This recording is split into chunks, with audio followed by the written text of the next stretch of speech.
Hello everyone. This is an 83-year-old male patient who presented to us with a brunescent cataract and against through astigmatism of 3 diopters.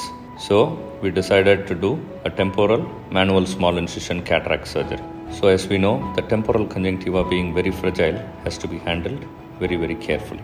So at around 1 o'clock position, the conjunctiva is held 1 millimeter away from the limbus. The conjunctiva is lifted so that it causes a tenting effect, and then a large vertical nick is given so that the tenons and the conjunctiva are cut together. And carefully, the scissor is slid underneath, separating the tenons from the sclera from 1 o'clock to 5 o'clock position, and a peritomy is being performed.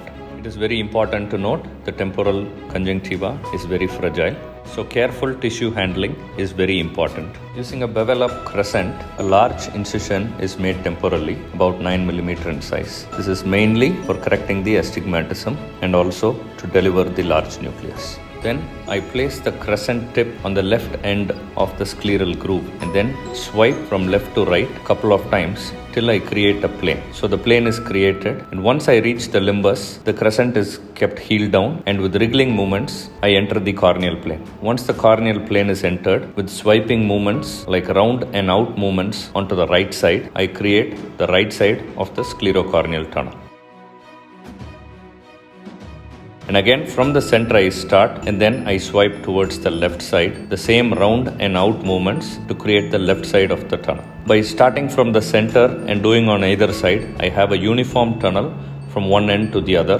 Being a temporal sclerocorneal tunnel, I prefer to go little more anteriorly into the cornea so that there is a proper sealing effect. And also in this particular case, since the astigmatism is around 3 diopters against the rule, this will help in neutralizing it.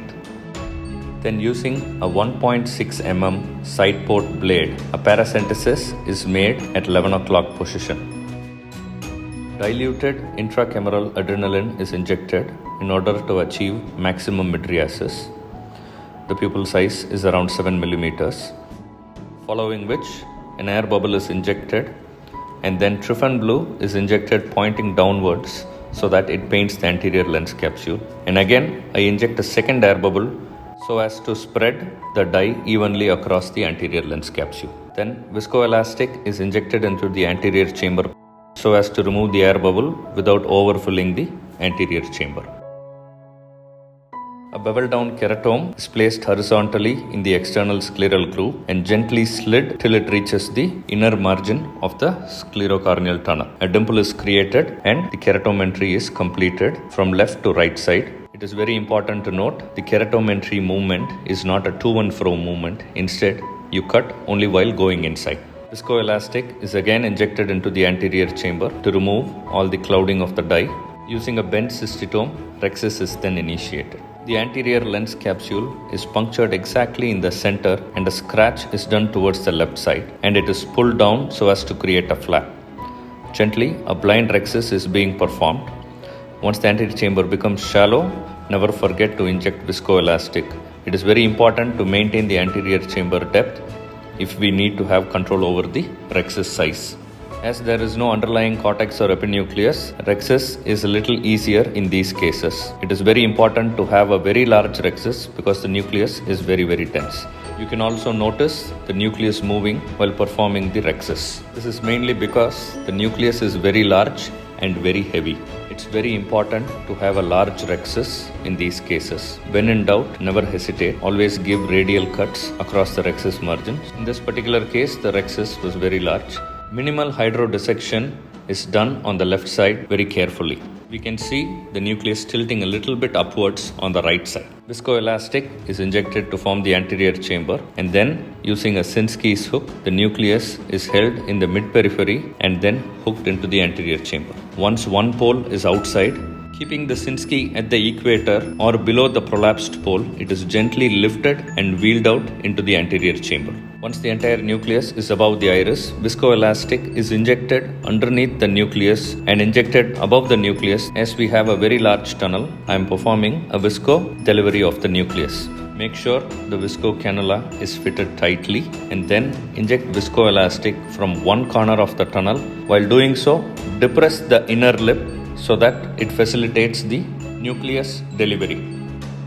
A A 5cc syringe is filled with balanced salt solution and is fitted to the Simcoe's cannula. With irrigation full on, the Simcoe's cannula is taken inside and the 5cc is gently flushed while moving inside the anterior chamber horizontally. This is mainly done to remove all the cortical debris sticking on to the endothelium. It is very important to have a clear view before we start the cortex aspiration. As there is very minimal cortex in the periphery, the Simcoe's cannula is taken through the paracentesis and gently the cortex is aspirated on all sides. It's very important to understand that the bag is very weak, so do not aggressively wash the cortex from the periphery. Small fibers can be left alone. These fibers can be separated from the posterior capsule by injecting BSS through a hydrocannula gently. Viscoelastic is then injected to inflate the bag and fill the anterior chamber.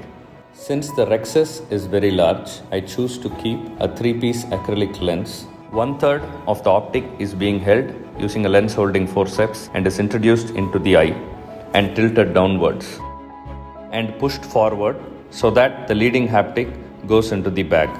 Viscoelastic is again injected into the anterior chamber and the trailing haptic optic junction is held with the Sinskey's hook and gently brought over the iris at 6 o'clock position. And then the optic is pushed towards the right and depressed so as to facilitate the trailing haptic going into the bag. How do we know it's in the bag? You can see a posterior capsular fold exactly in the center, which indicates the intraocular lens is in the bag. A 5cc syringe is filled with balanced salt solution and fixed to a Simcoe's cannula, and with full flow on, it's introduced into the anterior chamber and the BSS is flushed so as to remove all the viscoelastic sticking on to the endothelium. Stromal hydration of the paracentesis is done with a hydrocannula and balanced salt solution. The conjunctiva is held with a tooth forceps and the cautery forceps and is gently opposed over the limbus. Once the approximation is done, only then the cauterization of the conjunctiva is done on either side. It is very important to have a little bit of overlap over the limbus. Intracameral moxifloxacin is injected and the wound is hydrated using a visco cannula and BSS to make sure the anterior chamber is tight.